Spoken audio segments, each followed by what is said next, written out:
¿Por qué se hizo la revolución? ¿Por qué se sigue haciendo? ¿Qué nos empuja a resistir los embates de enemigos mucho más poderosos que nosotros? ¿Qué nos hace sobrepasar sacrificios y carencias? El futuro guarda muchas de esas claves, pero también podemos hallar respuestas en el pasado, en la historia. De esos antecedentes que tanto se han tratado de maquillar y de la otra Cuba que nos prometen nuestros adversarios, estaremos hablando hoy. Esto es Confilo, un espacio afiliado al gobierno cubano. Estamos esperando que nos lo reconozca Twitter, como ya pasó con Cuba Debate y Cuba Visión Internacional. Intentamos mostrar con objetividad las noticias, los hechos, las matrices de opinión que circulan en los medios y en las redes sobre la realidad cubana. Aunque nos confesamos parcializados con el modelo político, social y económico que defendemos. Vamos a rasgar la costura de la manipulación mediática y adentrarnos en la arista filosa de los acontecimientos.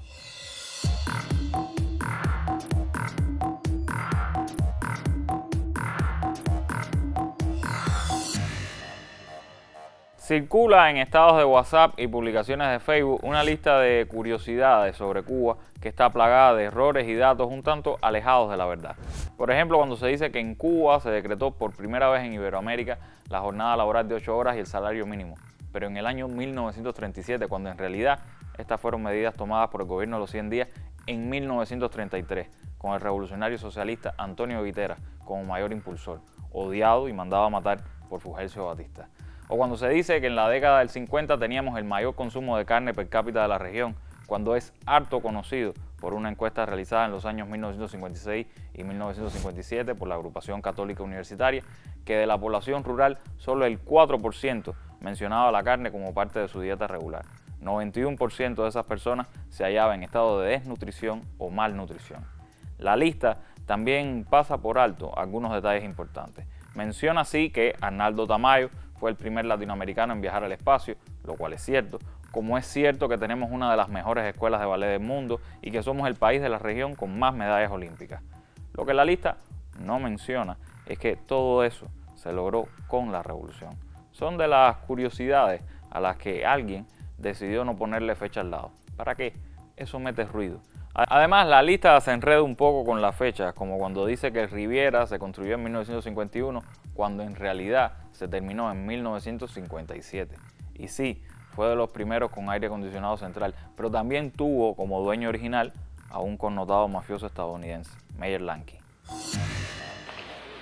Me complace que todos hayan venido desde tan lejos para estar hoy conmigo. Cuando un hombre llega a este punto en su vida, desea ceder las cosas con que fue favorecido, cederlas a los amigos. Un agradecimiento a los amigos que ha tenido y así asegurarse que todo continúe bien cuando él parta. Larga vida. Sí, larga vida. Bueno, ya veremos. Los doctores dicen que no, pero ellos qué saben. Estas son cosas maravillosas que hemos logrado en La Habana. Y no hay límite hasta dónde podamos llegar. Esta clase de gobierno sabe cómo ayudar al empresario y alentarlo. Los hoteles aquí son más grandes y lujosos de los que hemos construido en Las Vegas. Y debemos agradecer a nuestros amigos del gobierno cubano que han aportado la mitad del efectivo en la inversión bajo una base de dólar por dólar. Ha disminuido la restricción en importaciones. Lo que digo es que ahora tenemos lo que siempre necesitamos. Auténtica sociedad con el gobierno. No, menos pastel. Todos conocen a Michael Corleone y todos recordamos a su padre. En el momento de mi jubilación o muerte, cedo todos mis intereses en la operación Habana a su control. Pero todos lo compartirán. El Nacional será para los Lakeville Road Boys. El Capri para la familia Corleone. El Sevilla Billmore también. Pero Eddie Levine de Newport traerá a los hermanos Penino, Dino y Eddie. Por un porcentaje para controlar las actuales operaciones de casino. Y hemos reservado una parte para unos amigos en Nevada, para asegurar que todo sea más tranquilo en casa. Deseo que todos ustedes gocen su pastel, así que a comer. Sí, comeremos eso. Felicidades. En caso de que no haya reconocido el fragmento anterior, les recomendamos que haga algo que valga la pena con su vida y vaya a ver El Padrino. Ahora mismo lo autorizamos a dejar de ver con Filo. En la segunda parte de esta saga, su personaje principal viaja a La Habana pre-59, una Habana controlada por la mafia en contubernio con el gobierno corrupto del dictador Fulgencio Batista. Cuba, repartida por cuñas entre magnates y ladrones, era un paraíso para el delito y el capitalismo salvaje, que vienen a ser casi lo mismo. Para bien o para mal, no hace falta una máquina del tiempo para saber lo que sería Cuba si la revolución llegara a morir. Tenemos un espejo muy cercano en tiempo y espacio. De nuestra entrañable contrarrevolución nos habla una vez más Gabriela Fernández, en La Mira. Una de las mejores cosas que nos ha legado la revolución es ser la antítesis de lo peorcito de la fauna miamense. Se necesita muchísima ética para ser repudiado, temido y odiado por quienes no la tienen. Para aquellos que se venden como la panacea cuando a duras penas representan el brazo tullido del imperio. O sea, hacen lo mismo, pero les sale peor. Hablar de que la chamaca del chamaco, de que el otro muchacho son unos marginales, de que no se puede tratar con delincuentes. Así mismo quiso decir Eliezer. Eliezer, yo te voy a decir algo a ti. Espérate, yo te voy a decir algo a ti primero. No fue lo que quise decir, fue lo que dije. Fue lo que dije. ¿Y sabes por qué te digo que son unos marginales y unos delincuentes? Porque solamente un marginal y un delincuente se presta para salir en la televisión nacional cubana, acusarte a ti, acusarme a mí, acusar al otro, acusar a todo el mundo y hacer el juego de la seguridad del Estado. Yo no soy el que está diciendo que estos muchachos que están poniendo en la televisión cubana son delincuentes, lo están diciendo ellos. Ellos están haciendo una confesión, un mea culpa, y están afirmando ante el pueblo de Cuba completa que por órdenes tuyas, ellos son capaces de dar falso testimonio, involucrar a niños menores de edad falsamente y hacerlos llorar para que entonces, señores, esos son delitos, no en Cuba. Son delitos en el planeta Marte, son delitos en Groenlandia, son delitos en todos los países libres como nosotros queremos que sea Cuba. Si hay algo más peligroso que un enemigo discreto, es un defensor imprudente. Financiar sabotajes es horrible, discutir sobre ellos en directo es muy estúpido. Aunque en honor a la verdad, no todos son tan chapuceros, aunque sí, igual de despreciables. Los que se ponen metas más realistas a veces las consiguen, que si bien no hacen mucha diferencia en lo que a Cuba respecta, para el currículum de alcalde o congresista vienen de maravilla. ¿Cómo se llama él? Elito Rebé. Todo el mundo sabe quién es Elito Rebé, todo el mundo sabe los conectos, todo el mundo sabe los agentón, todo el mundo sabe lo descarado, lo seguroso, todo el mundo sabe todo.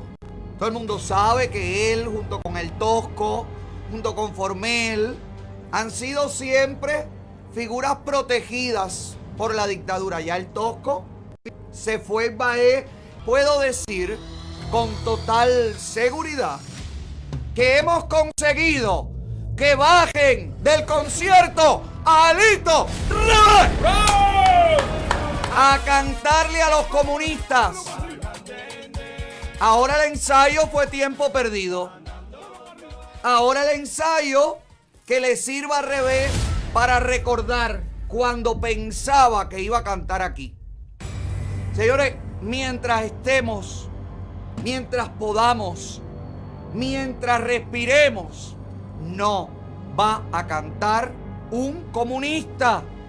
No lo va a hacer si podemos impedirlo. El chantaje y la manipulación, las amenazas abiertas o sutiles son herramientas imprescindibles para la contrarrevolución.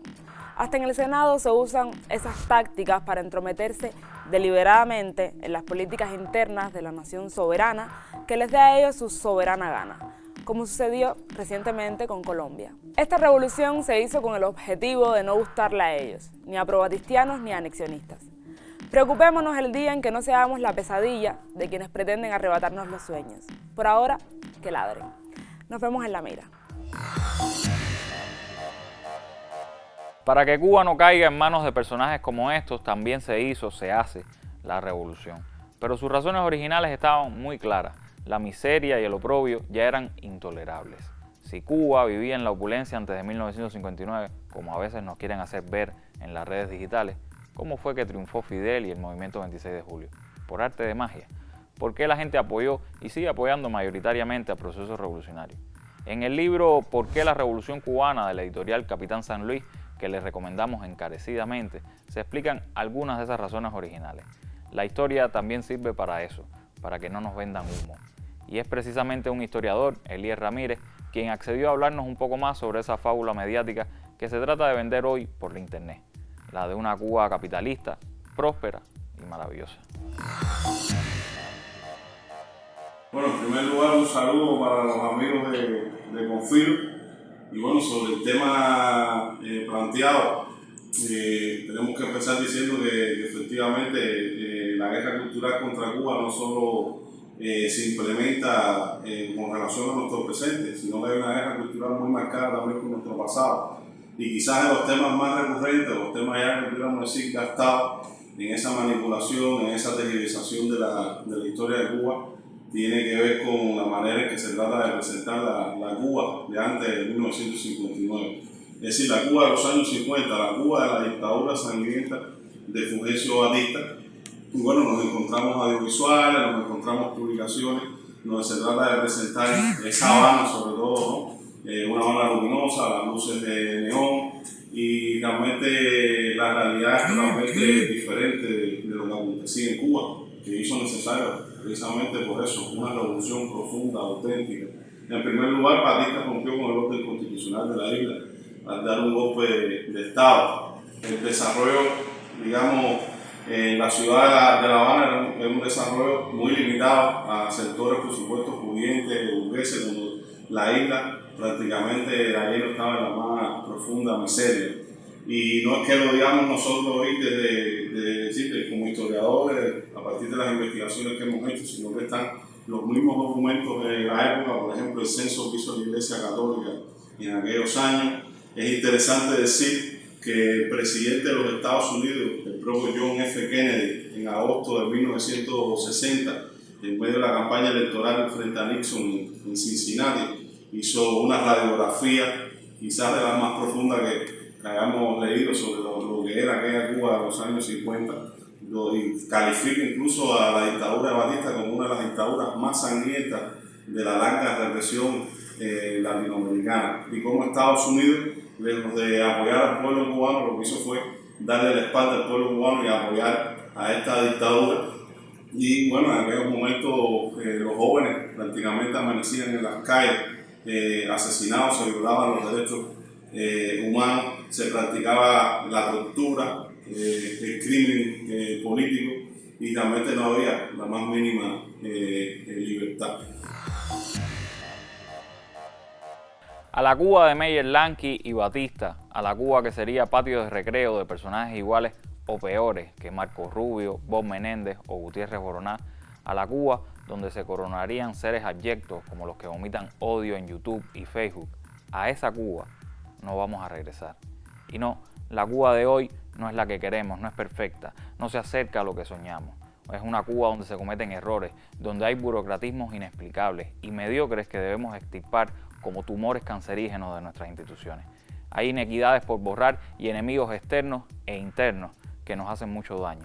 La de hoy es la Cuba que pudimos hacer, nosotros todos, abuelos, padres, hijos, en medio de muchas agresiones. Pero no es todavía la que merecemos. La Cuba de hoy tiene que ser mejor, mucho mejor. Pero no serán la restauración capitalista ni la pleitesía a los señores del norte metálico y desarmado las llaves de esa mejoría.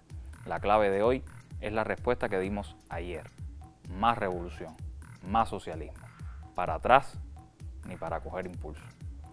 Síganos en nuestras redes sociales, lléguense a nuestro canal de Telegram, donde colgamos el audio del chat de voz que realizamos el sábado y en el que la doctora en ciencias Anel Morales nos explicó sobre deepfake e inteligencia artificial y tuvimos espacio para el libre intercambio de ideas. No dejen de escucharlo, no pesa mucho para la descarga. Y recuerden que regresamos el jueves justo antes de la novela. Hasta entonces, manténgase con filo. Chao.